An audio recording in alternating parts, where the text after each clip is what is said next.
Guys यो हावादारीको कुरा सुन्नु है। उहाँहरू त प्लान्टेड मान्छे हो, प्लान्टेड मान्छे हो। एक दिन नेपाली जनताले अब चिन्दैछन्, तिनैजनालाई चिन्दैछन् र उहाँहरूका प्रमाण अझै आउँदैछ। म ल्याउँदैछु, फिल्ममै ल्याउँदैछु, बन्दैछ।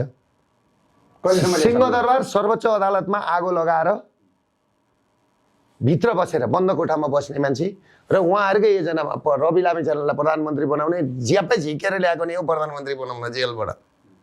कुरो बुझ्नु भएन, तर कुरो बिग्रियो। त्यसले गर्दा अनि देखाउँछु, म ल्याइहाल्छु नि, ठिक टाइम आएपछि हानिहाल्छु नि, ठिक टाइम भयो। म त पारो तातेर आउँछ हो यो हावादारीको कुरा पनि।